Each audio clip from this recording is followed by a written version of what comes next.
Bonjour, bonjour, bonjour et bon dimanche na binoba abonné ya Dr News, binoba congolais de père et de mère partout dans le monde, ba diaspora mbote na bino ba bon dimanche. Ba bon dimanche na ba congolais bisika nyonso bozwami to zwami na esengo koya kosolola sur les actualités politiques ya République démocratique du Congo. Tozobeta masolo, il y a plan, il y a France contre les accords où la République démocratique du Congo a signé avec les États-Unis d'Amérique. Tokobeta Lisolo, il y a Joseph Kabila. On va aussi parler de Edi Kapen qui vient encore de révéler l'identité cachette. Il y a Olive Lembe Kabila, Tokobeta Masolo.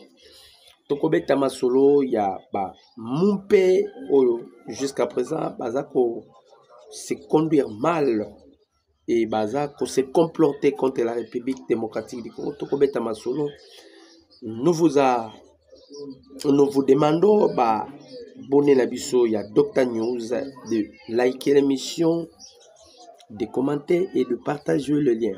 Tout ce qui nabino, bon liker l'émission, beau commenter et puis beau partager les liens. En tout cas, bon dimanche nabino. Bandeko congolais de père et de mère.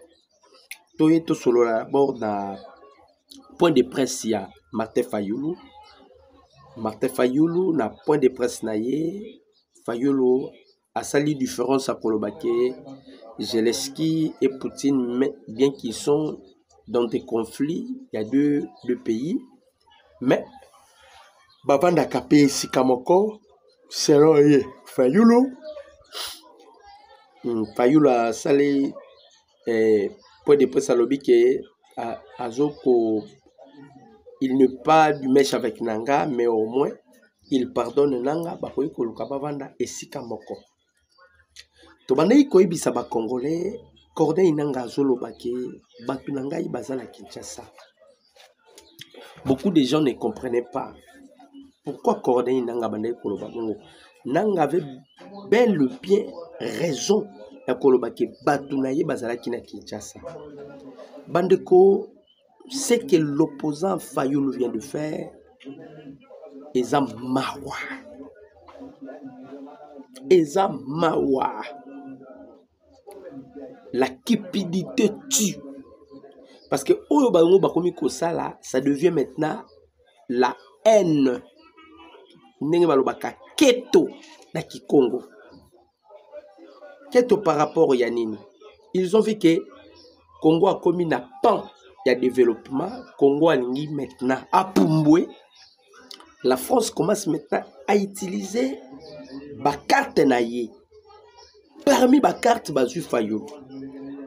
Quand Martin Fayulu a un point de presse, il est prêt à Kolimbisa Nanga, Bavana sur même table, là.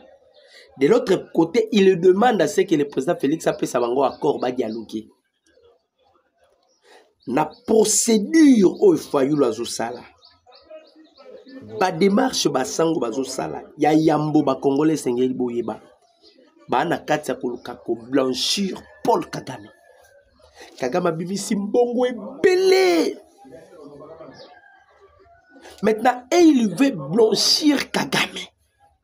Ba innocenté Kagame na asso ya Goma na Bukavu.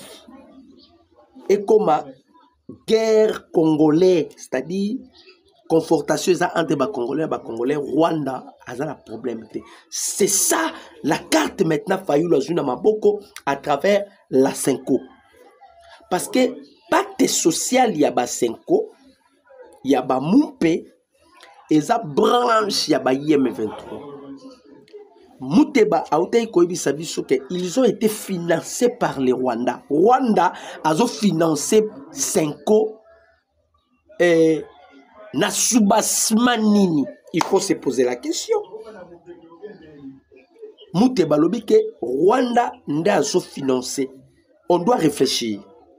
Rwanda, Ouganda, Kenya, qui financent les démarches de la Senko. na soubassement nini, na intérêt nini. Parce que si c'est le problème ethnique, le problème congolais, il faut laisser les Congolais traiter leurs problèmes. Mais nous avons financé Mbongo en sorte que le prêtre catholique va avoir moyen de déplacer, va ça la lobbying. Il y a quelque chose dedans. Quand Teza Kagame ve ba sokolaye na biloko salami na est. Eza l'une des raisons pour qui Kagame a s'imposé qui Kabila a ça l'apparition na yi. Eza l'une des raisons où Kagame a s'imposé qui tout le monde a Rex Kazadi Babiba ba Franck Diongo, c'est là qui travaillait dès longtemps avec le Rwanda. Rwanda veut maintenant se retirer du dossier. Rwanda veut maintenant être blanchi. Maintenant, il utilise les opposants congolais, les soi-disant opposants congolais. Quand je vois les gens soutiennent Fayoulou. Quand la Fayoulou, il ne maîtrise en aucun jour la politique. Donc, il y a une politique qui mais le coup là va promettre parce que parce qu'on va dire qu'on a transition ça la mabango de base de transition. Biso poser qui question pour ça la transition par quelle magie.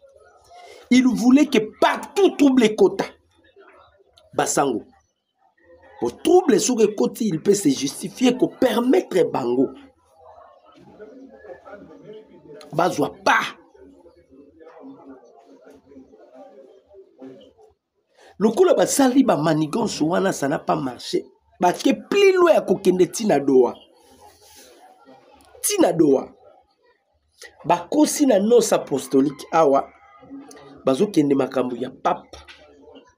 Ba pesi bango cahier de ceux qui feraient de mission. Ba pesi bango fait vers pour babima. Na place ba kende na Vatican, ils sont allés na doa. Et on a vu encore l'apparition d'Emmanuel Macron à Doha. Ok, Salanini. Jésus Jouamendeni. La 5 Union européenne est bango mbongo. Mbongo Union européenne est 5 c'est pour saboter les accords entre la République démocratique du Congo et les États-Unis. Or, les accords entre la République démocratique du Congo et les États-Unis, ces accords sont bénéfiques pour le peuple congolais. Vous avez suivi Pierrot Loire. Les langues se délient. Pierrot Loire, Tangi. Je vis que les accords sont bénéfiques au peuple congolais. Maintenant, la Union européenne vit nanini. Na qui reste l'heure. Il donne de l'argent à Rwanda. Rwanda tue les Congolais. Rwanda bazu ba minéré ba memeli bango. Vina bango angwana. Donald Trump veut maintenant bloquer l'hémorragie là. Au lieu de kakana koboma, cette fois-ci, boye bo solo lina gouvernement responsable bozu ba minéré. C'est ça l'utilité à accord.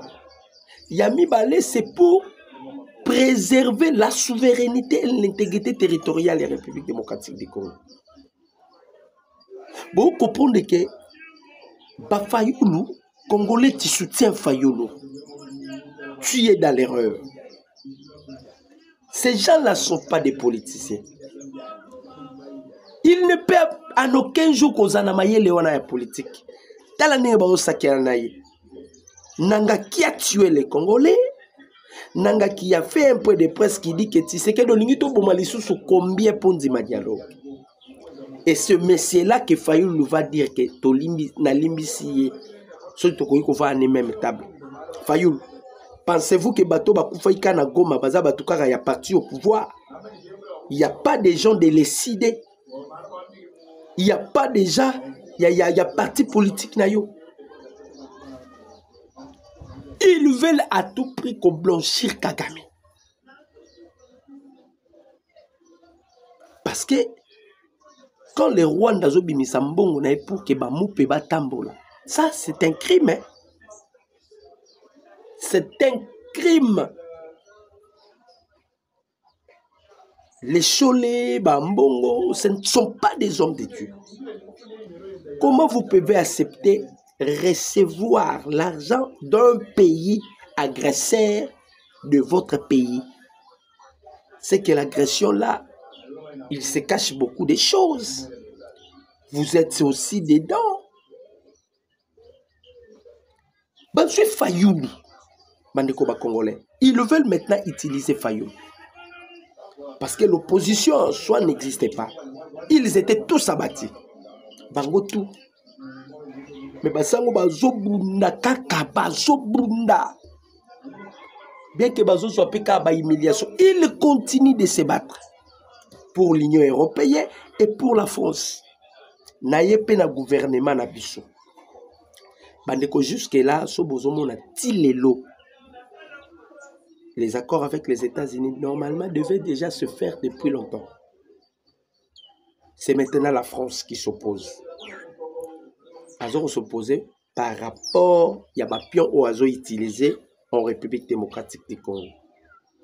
Toyebisa gouvernement congolais. Prenez l'exemple des Burkina, des Mali et des Niger. Ils ont chassé la France. Comment un pays comme la France qui détruit la République démocratique du Congo, mais on va voir encore l'ambassade française en République démocratique du Congo. Tout le monde a le canal plus. Mais gouvernement, vous êtes gouvernement. De quel gouvernement? Prenez un peu de responsabilité. Tozo siplié bino bandeko. France Azobu. Donc il a minute yo. Macron devient comme un obstacle majeur. Parce que tous les canaux, bafongoli déjà. Tous les canaux, bafongoli. Ah ouais, tout là. Et sa dernière vérité, bandeko. Soit, tout les esclaves, ya banilotique. Soit, on se libère, na banilotique.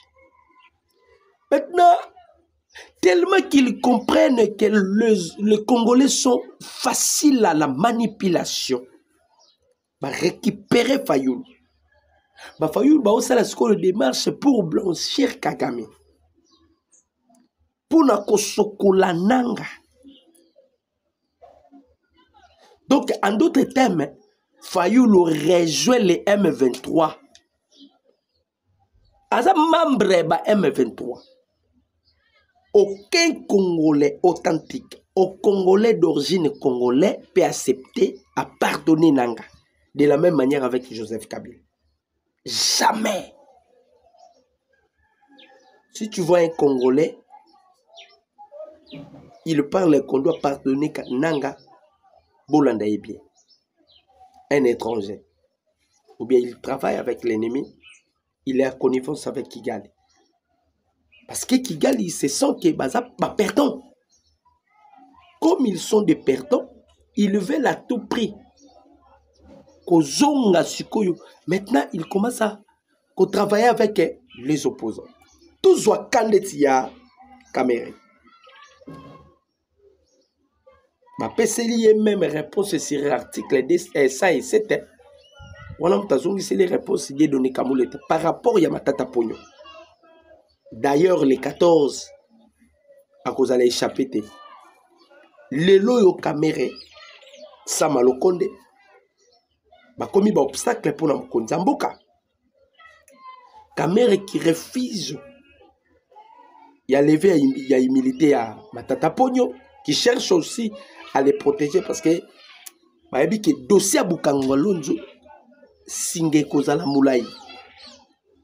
Na Sénat Samalokonde qui nous dit que le dossier à Joseph Kabila, et puis ce dossier sera traité conformément à la Constitution et selon les règlements d'ordre intérieur. Tant que bomba bandeko na est de la République, bandokioyo, il ne faut absolument, sont des sorciers. Sont des sorciers. Ce sont les ennemis de la République démocratique du Congo. mokonzi mboka nda simbisi bango mama na touche ba bimi libanda et batalisi mokili mobimba que parmi bato yo nanga banda ekoloba bango pe baza na kati parce que ils pensaient que nanga devait venir avec le soutien de la Belgique, pardon, avec le soutien de la France, parce que bayebi que président Oya Sénat, un membre de DGCE, il y a français. Nenge bande ko beta ba kunga na bango na ba makoba yebe ikake non. Nanga Oya penza et masoleuse aussi là. Nanga Zoya et puis masoleuse aussi là.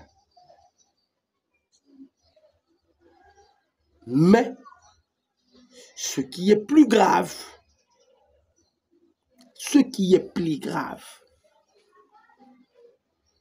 quand on va comprendre que baza kusuko avancer te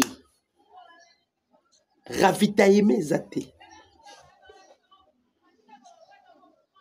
ba komi kotala na musika sama qui refuse balongola humilité, c'est-à-dire comme qu'on peut ça ba raison quoi pour le makambo humilité à Joseph Kabila. Mais zobosa na Kabila tango aki na Goma. C'est lui qui est venu encore activer la guerre parce que le M23 bazala qui s'en fout. Il est venu avec de l'argent liquide. A Pessi Bango Bongo. Pour poursuivre la rébellion. Mais Azo qui n'est pas au Bassanzo Kuna, Azo se plaider et pas au Bassanzo, à Sengele pardon par président Félix. Et le chef de l'État a refusé. Mokonzambo a refusé. On ne peut pas pardonner quelqu'un qui est pendant le jour, Azo Tali Sabatou qui veut la paix, mais pendant la nuit, c'est lui qui yendaza ko alimenter la rébellion, tout belé. C'est lui qui fait alimenter ça.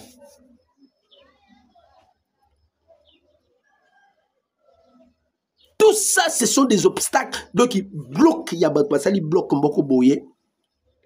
Oh, balingi teke, Congo est zoapé indépendance na yango. Et ils veulent à tout prix que les Congo continuent toujours la carte à sombrage. Mais toujours ebisabango que vous s'est trompé. Vous avez suivi la sortie médiatique du chef de l'État Félix Tshisekedi. Alors bien, ça ce sont des paroles solennelles. De gré et de force, je ramènerai la paix sur toute l'étendue de la République. Et cette paix sera une paix durable et définitive. C'est ce que j'ai aimé. Et pas à Mokonzamboka. Alors, il y a encore d'autres choses qu'on ne peut pas parler. Pandeko, nous allons continuer à multiplier de la même manière que le président Félix Anakatako. Mais il y a un avantage, c'est que tu délocalises qui guerre. Guerre Zalaki à Mandouki. Le chef Amitalaki na Mandouki avec l'armée que j'ai, avec la corruption et l'infiltration et Kosimbate, on a délocalisé la guerre et quitté armes et comme isko ya Kuluba. Guerre et sikoyo, y a ba idée, y a ba opinion. Et si quand on mona que Kagame ne se retrouve pas, si à comment qui na niveau ya corrompre Maman Thérèse Kaikomba. Parce que mon kino, ils ont simbali sousté. Le fait qu'on a délocalisé déjà la guerre, c'est ça l'avantage pour nous. C'est ça l'avantage. Batouana nyo sotoye baki. Comme bango ba yeba ikenanga koya. Bazala ki prêt, ba fayulu, ba kamere, ba sama. Tous ces gens-là, ils étaient sires nananga. Mais ils sont confus. Bazala kata confusion et ils sont confondus. Parce que les choses ne sont pas nandenge au bango bakanisa ki makambo koza. On a bouleversé tous les calculs. To bouleverser ba calcul nyonso.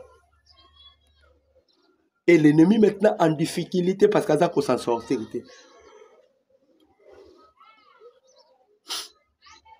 L'ennemi en difficulté totale. Azako s'en sortir en difficulté totale. Surtout que Kaikwamba Warner Thérèse, une femme forte, a s'imposé encore un peuple américain. Si l'américain encore signamé.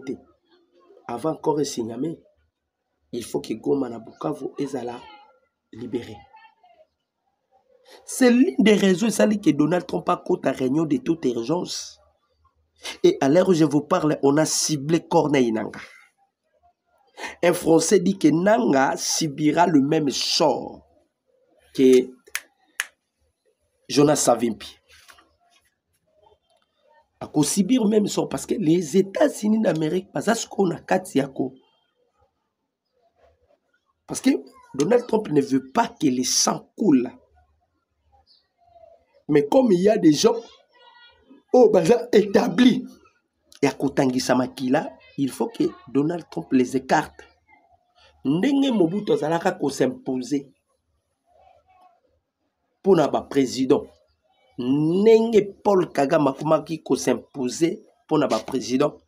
Président Félix Alobaka. Très bientôt, le Rwanda sera dirigé par un nouveau président. Maintenant, c'est nous qui s'impose. Bissou de Tromi qui s'impose. Dans le domaine de nous, Bissou de Tromi qui s'impose. Et l'ennemi en difficulté totale. Même la France, perte à vitesse tellement éléquée, bazui ba moupé. Ba moupé pe likolo ya ko violer la loi canonique. Mouto a protégé Rabango na Vatican, on a démissionné. C'est un Italien. Babi n'a pas démissionné. Donc ici, la situation est tellement tendue. De l'autre côté, il y a des affrontements.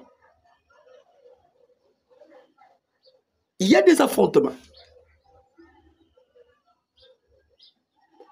Bah, côté à Ouvira, tout près, il y a des affrontements.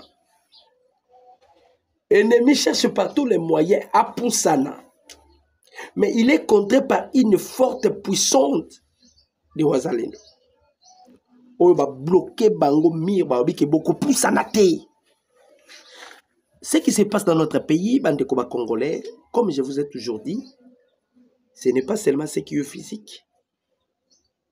Le problème avec notre pays, c'est aussi purement spirituel. Les habitants les églises catholiques, pardon, la Senko.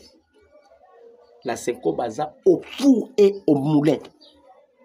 N'allons bien, au four et au moulin. Ils ont d'abord réussi à causer la débauchage à l'opposition.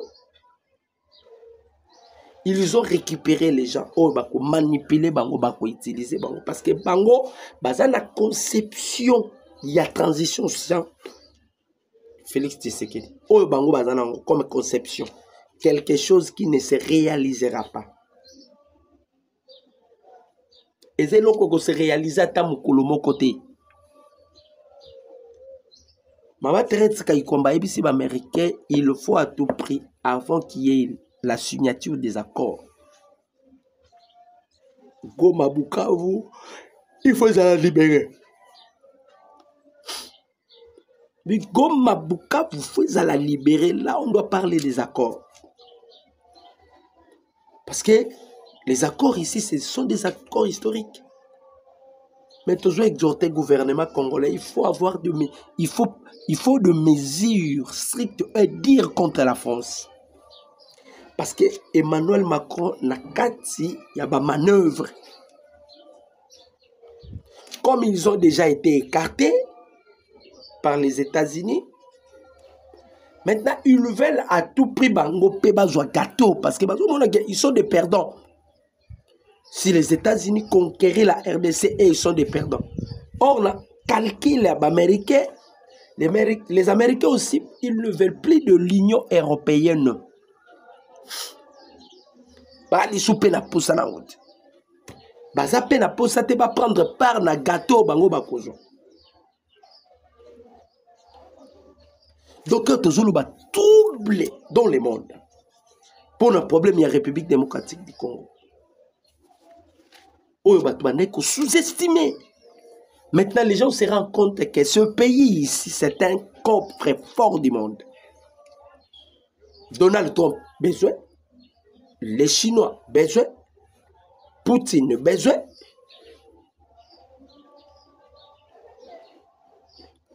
Et ça, auto lobake, Sukaya Makambo. Sukaya Makambo. Si le président Félix est un diplomate, un politicien de haut niveau, mon candidat a aussi la message naïe, le chef de l'État a seka. Parce qu'il y a beaucoup de gens qui en doutent que la guerre n'a pas pris fin. La guerre est aussi la calamité parce que Nanga déjà ba politicien na liste noire. Ba aussi la nende ba sila na sa vie. Ya na kata ko rêver mais Joseph Kabila ke ko luka Obasanjo. Il faut l'andi la mouvement. Il y a la carte à rêver, mais Kabila est allé chercher au Obasanjo à s'engueuler pardon par le président Félix. Pas s'engueuler partout par le président Félix. Parce qu'à Tamboli, aucun pays veut de Joseph Kabila, surtout que les Américains observent. Le pays n'y a pas de limité. Atambola, Amonika Komina Souka, il a fait une lettre et il a envoyé le note. Oh, Senga, cohésion nationale. On doit faire la cohésion nationale, mais pas avec des étrangers. Pas avec des étrangers. La cohésion nationale se fera avec des Congolais de père et de mère. Pas avec ça. Et tellement que les choses bougent et tournent. Mkonzalobio, gardez silence. Je ramènerai la paix définitive à l'Est. Ça, c'est ma parole d'honneur. Ça, c'est le président de la République. La France a Zobunde. Dernier virage, mais on sortira toujours vainqueur. Parce que Dieu est de notre côté.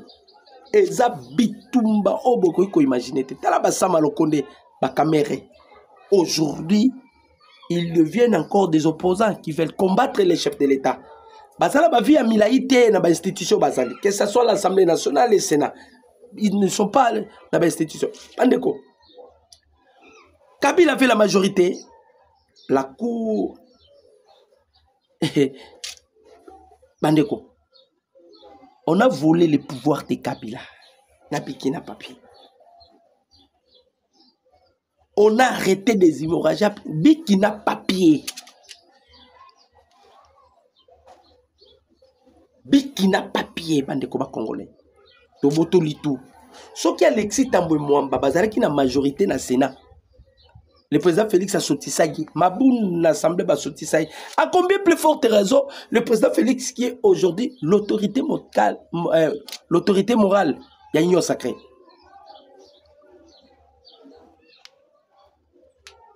C'est l'autorité morale. Bande Kuba Congolais. To bandaka koloba et puis to continuera koloba ko ebisa ba Congolais. L'opposition ne plus. L'opposition ne plus.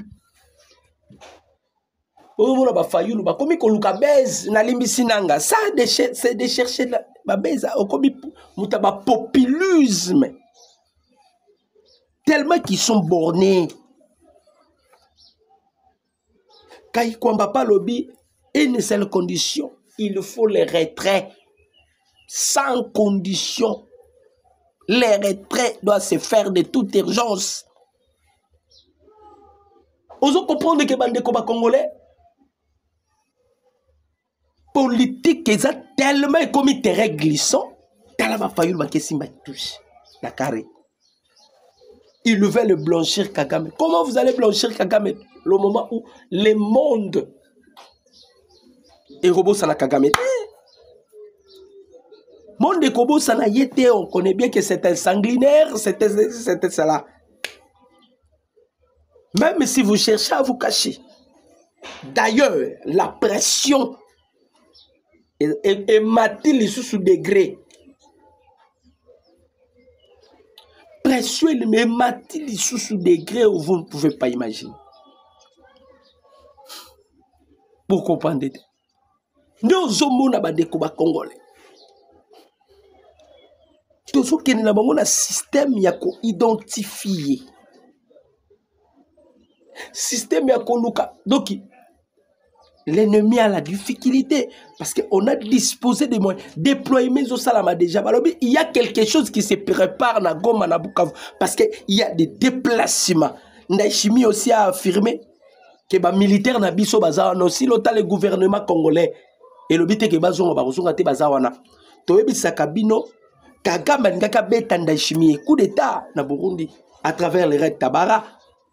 Burundi a été sauvé par des forces spéciales en République démocratique du Congo. Ce sont eux qui sécurisent la palais présidentielle. Bango. Mais vous allez comprendre que Bandiko ba Congolais,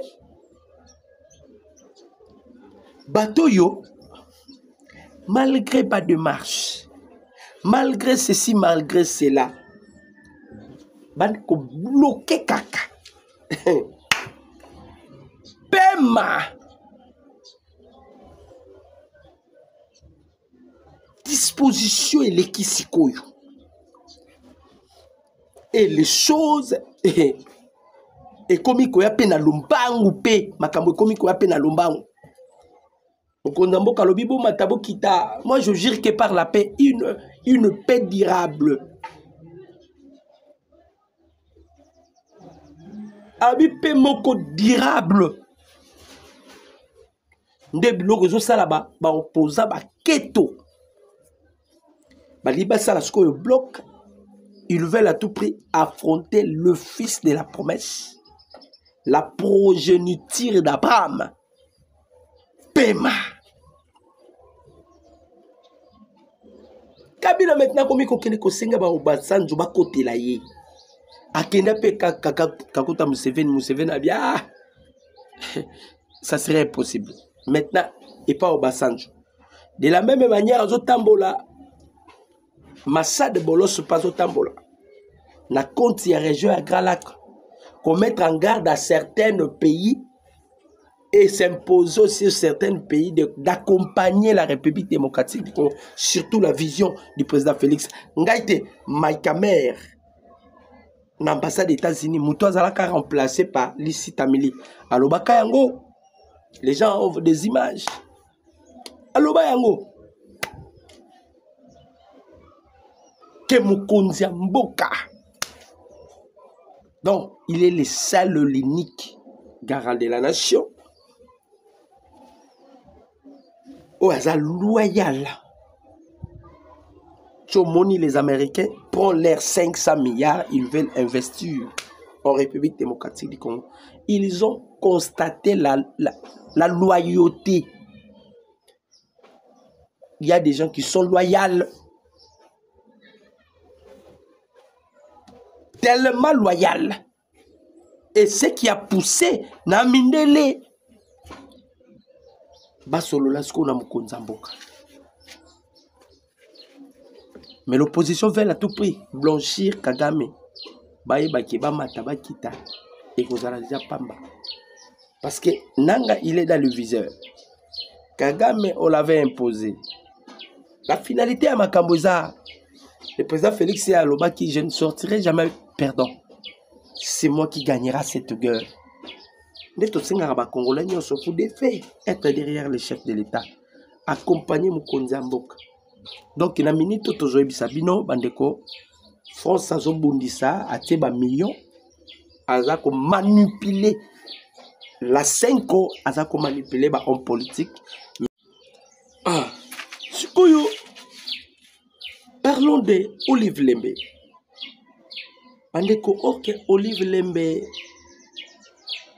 yenda zalaka réceptionniste de toutes les armes que Joseph Kabila a somba. Bandeko, vous allez comprendre que na ba île de Mateba, ba Kundelungo, ba Kashamata, ba Kashbouch, ba Kasheboué, partout il y avait des armes. Bandeko koti Samindoki, parce que Kabila avant azonga na raison. Tant que qui ne kosenga ba pardon pas ba Sanjo, anga zonga na raison. Et pardon, ami zongi si na raison. Koya ko comprendre que ce n'est pas seulement par la voie des armes qu'on peut récupérer le pouvoir.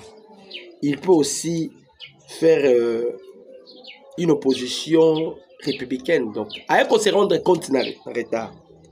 Mais avant tout, il achetait des armes. On doit réfléchir. Ces armes, et Kotaki avant ou après, si avant, pendant son règne. Mais on était sous embargo. Qui vendait des armes à Joseph Kabila. Parce que pendant ce temps-là, Kabila n'achetait pas des armes pour notre armée. Mabanaï Kosoma Manduki, pour se protéger avant d'arriver là dans la République démocratique du Congo. C'était leur calcul. Avant d'arriver là dans la République démocratique du Congo.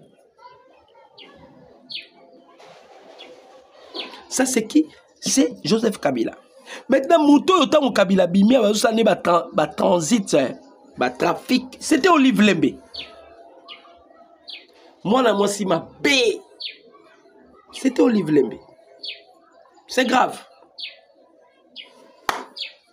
Ça, c'est une révélation que Dikapen vient de nous révéler sur l'identité de Olive Lembe, qui prétend être un ange, au contraire, un ange de Chi. Aza un ange de Chi parce que bazo kotisa manduki et manduki ndezo kotisa insécurité séyuse, beaucoup de choses,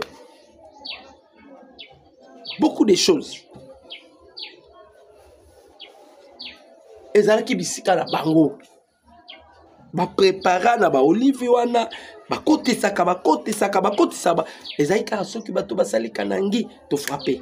Dieu les a confondus. Et ça l'a mis bon côté. Merci, Bandeko Congolais Bolandaki.